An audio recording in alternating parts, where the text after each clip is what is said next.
नमस्कार दोस्तों, मैं हूं आपके साथ अरविंद।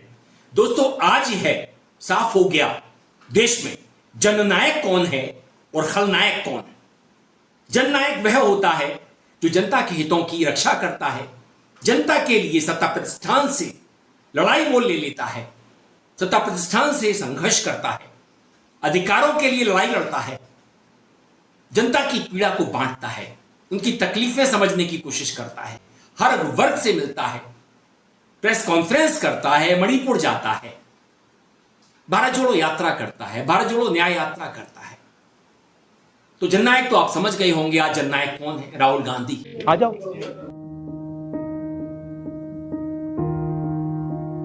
ये वो सिटी है जो 66 की जंग में पीसफुल रही, 71 की जंग में पीसफुल रही, 91 की कारगिल वार में ये पीसफुल सिटी रही, मगर एक हंसता खिलता शहर जो है आज वीरान है, उजड़ा हुआ है। तो कभी इतनी दहशत इतनी एज में हमने भी नहीं देखी। और घर के अंदर फट रहे हैं, पूरे मकान कांप रहे हैं, पूरे शीशे गिर रहे हैं ऊपर, मकान की खिड़कियां गिर रही हैं।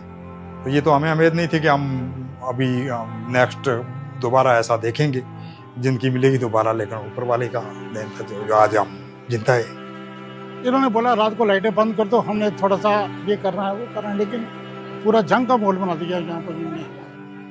यहाँ पे काफी शेल्स गिर रहे थे। एग्जैक्टली कितने इस एरिया में कितने गिरे? मोर देन 5 तो गिर चुके थे सुबह।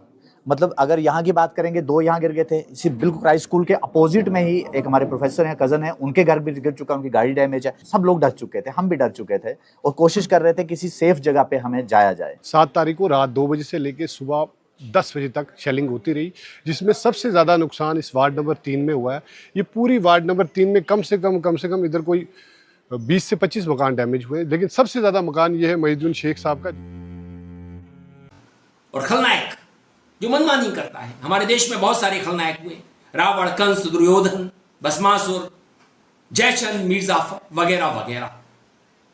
दोस्तों, आज नेता प्रतिपक्ष सहित पूरे विपक्ष को गिरफ्तार कर लिया गया, थाने में बैठा दिया गया। क्यों?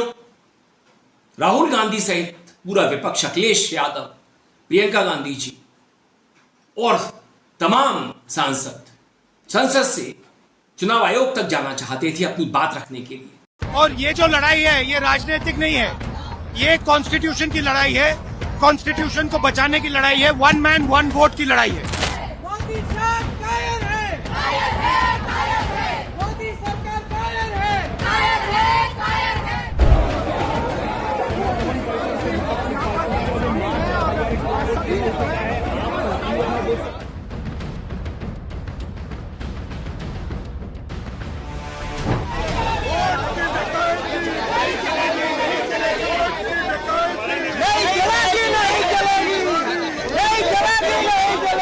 7 अगस्त को बेंगलुरु में एक प्रेस कॉन्फ्रेंस की थी, जहां पर राहुल ने चुनाव आयोग का कच्चा चिट्ठा खोल दिया था कि किस तरह से चुनाव आयोग वोटों की डकैती करवा रहा है। राहुल ने तरीके बताए, 5 तरीके बताए, किस किस तरह से वोटों पर डाका डाला जाता है, किस तरह से वोट बढ़ाए जाते हैं, एक कमरे में 80-80 लोग घुसा दिए जाते हैं। कैसे रह सकते हैं इस तरह से? नरेंद्र मोदी 25 लोकसभा सीट के कारण प्रधानमंत्री हैं।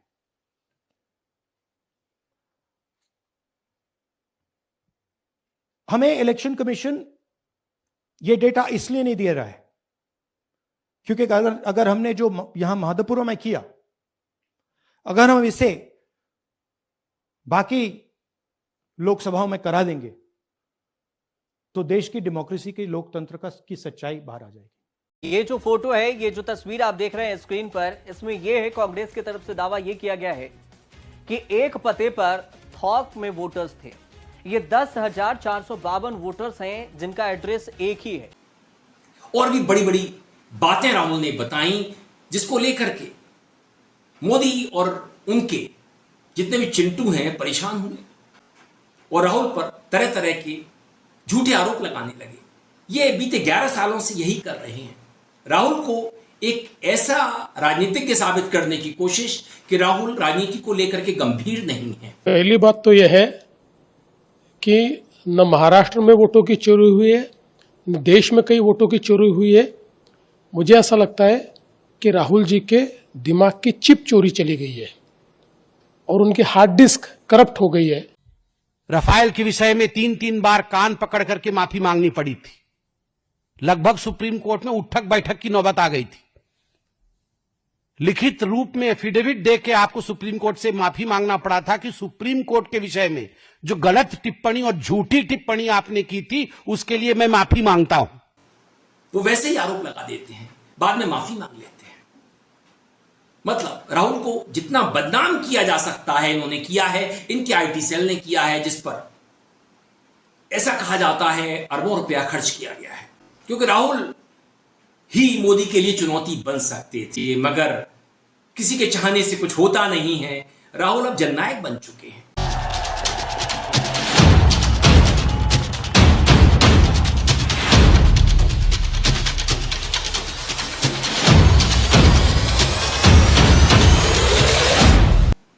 और मोदी संदेह के घेरे में हैं। देश की जो लोकतांत्रिक संस्थाएं हैं वो भी अब उन पर संदेह के बादल मंडरा रहे हैं। उनसे हमें न्याय की उम्मीद नहीं रहती। चुनाव आयोग भी एक स्वायत्त संस्थान है, संविधान के अधीन काम करता है, मगर यह भी मोदी सरकार की लौंडी बन चुका है। राजीव कुमार हो जो रिटायर हो चुका है, और उसके बाद ये ज्ञानेश कुमार गुप्ता, ये तो नई बात बता रहा था कि ये नया चुनाव आयोग है।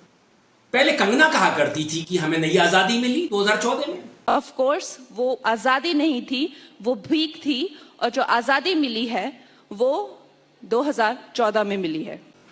कंगना रनौत बड़बोली, बिना सोचे समझे बोलने वाली।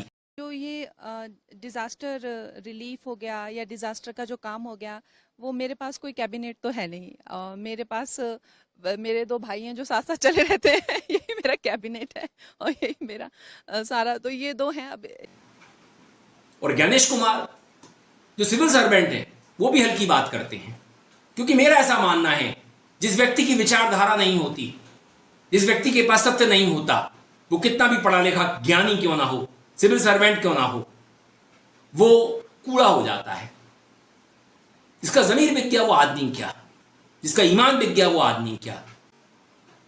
वो तो आप कुछ भी कह सकते हैं, मैं किसी ऐसे शब्द का इस्तेमाल नहीं करूंगा जिससे ज्यादा परेशानी बढ़ जाए।